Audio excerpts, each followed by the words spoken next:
Tobago updates. Good morning, Tobago. Wake up with Kandace and Denise. Let's go, go. It's a brand new morning. Welcome back to Good Morning Tobago on Tobago Updates. Viewers, for our first guest this morning, I am being joined by Mrs. Kelly Manette-Camejo, the director of the Bucco Reef Trust. Good morning and welcome to you. How are you doing? Hi, good morning, Kandace. I'm doing well, thank you. And for this morning, we are focusing on their Sea, Sun and Science camp that's been going on in Tobago over the last few weeks since July. Yes, it has been since the 7th of July. We were scheduled to start. So we've had 3 groups coming in so far. And how has it been? It has been a very memorable experience so far, yes. So, tell me about just being able to teach a new generation of students, young and older students, about, just the marine resources that we have around Tobago. All right. Well, for this year, we have had so far the primary school group, the preschool group, as well as the secondary school group. And for the first time, we have introduced the marine science explosion for private groups like families or schools that would like to come in, or any groups that would like to come in and have a mini version of Sea, Sun and Science. So this year has been truly one of the more historical ones where we have introduced new branches of Sea, Sun and Science. But overall, it has always been a wonderful experience. It is very exhausting on our side. However, it is worth the work and it's worth our time and energy. So it has been a good experience thus far. Tell me about some of those experiences that you're giving these students, because you're not just staying in a room, you're actually on the outside quite a lot. Yes. So from the primary school and preschool up to our Trailblazers program, which is currently going on at the moment, we have had experiences with our kids from day one, snorkeling at Mount Irvin, learning about the marine taxonomy, the animals, the plants that inhabit our marine environment. They have been exposed to the reef trip at Bucco, where they have also learned about water quality testing and monitoring. So they have that hands-on experience using the equipment that is traditionally used in the field of marine sciences. We had a seine pulling. That was an experience by itself. And I will make a plug here that seine pulling is one of the dying arts in Tobago. Yes. We hardly see it. And our young persons got to experience firsthand the amount of work that is required from our fishermen that go out and provide us with meals every day. And what were their reactions to that? They were tired. They were very tired, but they thoroughly enjoyed it. So we actually got them to see differences in terms of the fishing techniques. We had facilitators from the Department of Marine Resources and Fisheries also join them to teach them about those fishing techniques and basically give us an idea of what's sustainable fishing. So they got a first-hand view of that. We did a hike to the Main Ridge Forest Reserve. Again, from the THA, the department sent out their staff, and we always enjoy their facilitation for that hike. So it was a hike to the Main Ridge. We also went to Little Tobago. So we got to compare the 2 reefs, one at Bucco, one at Speyside, and they did a hike on the Little Tobago Island as well. Nice. We had a beach cleanup that was, I believe, yesterday or day before yesterday. My days are blurred at the moment, but they had a beach cleanup. Today, we have a session on marine pollution. So BCRC is going to come in and chat with them about marine pollution. And we have Swim Call also joining us today, their representative, chatting with our students about waste management. So it's a really holistic program which encompasses everything that affects our marine environment, starting from the ridge, which would be the rivers, the streams, the mountains, our activities there, and how it impacts our coastlines, so the mangrove ecosystem, how it impacts our coral reefs and the seagrass ecosystems. So they do get that comprehensive look from ridge straight down to reef. And to top it all off, on Friday, we do have the Meet the Professional segment, where we are trying to allow our students to learn about the fields of marine sciences. So we have both local and foreign professionals in that field coming together. And in this case, the participants now have a chance to interview the professionals. Oh, that's going to be quite interesting. Yes, it is. So, I mean, as you're going through the different activities and the different experiences, are you seeing any sort of awakening within the students to be more sensitive to the environment and to focus their careers into something, whether it's on land or in the marine spaces? Yes. So far, we have actually started hearing and observing some changes where we would have maybe used water bottles, the disposable water bottles, and some of them are actually making that switch to reusable water bottles. So just tiny changes starting from the smallest one going up. And it is also giving them an idea of career paths. We have a few who wanted to be vets coming in, and they're also looking at possibly marine like science technicians in the lab as well. Because we know how much we need that here in Tobago. Yes. So, yeah, and I mean, like, tell me about some of these experiences, given them. Well, we saw some photos just before this one of with Mr. Alvin Douglas. Right. Giving them the scuba diving experience. How could I miss Mr. Douglas? So this is one with the fishermen at Turtle Beach who facilitated the seine pulling event. We had the introduction to scuba diving with Mr. Alvin Douglas, Frontier Divers. And that alone by itself is an experience worth having. Oh, yes. Here we have them looking very happy to be up at 6:30 in the morning, pulling seine. So we had different groups also join us. So we had a group from MIC in Trinidad also join us with this camp. They were from the STEEP program. We had a group from tourism also join us earlier one day. So this year it has been not only season and science, but we have managed to integrate our students with other groups and really kind of reach a bit more persons with regard to marine sciences. So this was one of the highlights of the seine pulling. When we actually brought in the nets, you will see what we caught. And the students were more than happy to look at all the species. On this day, we also had fish anatomy.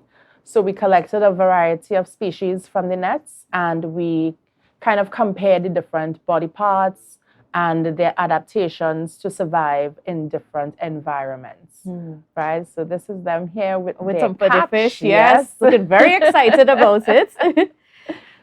But yeah, I mean, so then what's going to happen after the camp is over? Because we've exposed these young persons to careers and so on in the field. Yes. And what they can do to even help protect our environment and make sure that, the things that we hold dear in Tobago remains. How do we ensure that these students stay focused on those paths? All right. So coming out of our season and science camp, we do have a youth group. It's called Youth for Environmental Awareness of Habitats. So participants can join the youth group and we are trying to reintroduce the idea of these projects that we can do within the communities, still focused on the marine sciences.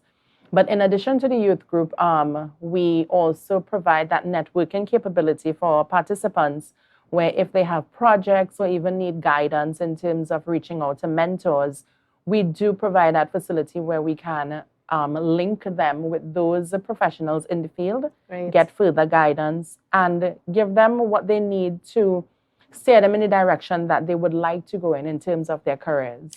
And of course, this becomes so important now in the light of so many things that are happening within our space. We hear climate change and it's like, woo, but we're experiencing right now some rising sea temperatures. Yes. Which is also causing coral bleaching. That's right. So, I mean, it's the Book Reef Trust paying attention to what's been going on in our reefs and, to sort of bring awareness to a lot of the changes that are taking place, some of them very negative. Yeah. So we are very much aware of the coral bleaching alerts that have been sent out so far through NOAA. And even as we were on the field with our participants, we did see some signs of coral bleaching. Not significant, but we did see a few indicators that we're in for some hot waters coming up. But I do believe at the Boca Reef Trust, we also have a drive to get back out there and start back our work in research, which would feed into the conservation and education. So we do have some projects coming up. One is with the reef rehabilitation. That's in the pipelines to look at possibly rehabilitating some of the reef areas in Tobago. We also have a drive to return to our schools to continue our education and outreach work. And not only have it isolated to schools, but anybody in the community, the wider public who will be interested in exposing their persons, when I say persons, any age group, to learning about the marine environment and also getting that hands-on experience, which would also assist us with data collection. We have that facility where we are able to meet with groups, take them on the tours, and give them this mini version of the education and awareness program as well. And how important is that? That's very important because right now in Tobago, I would say Trinidad and Tobago, one of the things we struggle with is that change in behavior. And a lot of the time we also wait a little too late until we are grown and the behaviors have become habits that are inculcated into us on a daily basis. So what we are trying to do, and which is why we started with the preschool level, behaviors are easier to influence at the preschool level. So if we can teach our kids not to litter, we can teach our children to appreciate the value of the marine environment and our environment on the whole, respect it, treat it with some care. We know that we are now instilling some values into them that when they become primary school children and then eventually secondary school kids, that they also have that built into them and we can continue to mentor and guide them in the direction. So it is something that's important for the wider public as well, our reef tour operators, our beach goers, to appreciate what we do have out there. So we now see that change in behavior, which would help to also conserve the environment and help us to use it in this nice magic word, a sustainable way. Yes. And then what are some of those habits that we have within our society, whether it's just us, the members of the public, or the tour operators and so on? What are some of those habits that you come across very frequently that have disastrous impacts on our reefs and ecosystems? All right. So sometimes it's very small and basic habits, things that we do on a daily basis that sometimes we are very ignorant to the fact that it may have an impact downstream. So, for example, single-use plastics. Single-use plastics have been one of the major problems and issues globally. We normally drink a bottle of water, discard it, and think that's the end. But in reality, these single-use plastics take a lot of years to break down, if they do break down at all. And sometimes they do turn into what we call microplastics. So if we look at the global scale, this plastic gets into the oceans, and we have the Pacific garbage patch, and we also have organisms consuming the plastics. So the plastics just change their size. Instead of being large plastic, it becomes micro, which we hardly see. And we do find microplastics in birds, in fish, and guess who eats the fish? We do. Humans eat the fish, Yes. and it's also found in the water that we consume. So at the end of the food chain, humans also ingest the microplastics, and then we may see effects such as cancer, such as health effects later down the line. Again, we have more studies and research to show the linkage between the plastics. So just something as simple as making a switch from the plastic bottles to maybe a reusable bottle or one of those stainless steel bottles. These are some of the things that we want to help push that drive to change that habit from disposable items and reduce the amount of waste that we put out into the marine environment to something that is reusable and something that we can recycle. So that way we now make a small change, even if it's just one individual. And how much does pollution in general contribute to just the problems we're facing on the reef with the rising sea temperatures threatening coral bleaching incidents and things like that? How does that complicate it?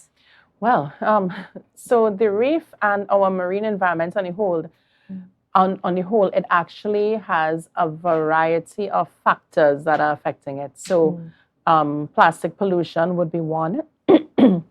We also have rising sea temperatures, as you said, which is on a more global scale, right, due to climate change.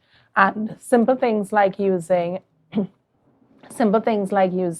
type of fuel on the reef with the reef tour boats, diesel, the exhaust that comes off, even from a land, our cars that we drive on a daily basis.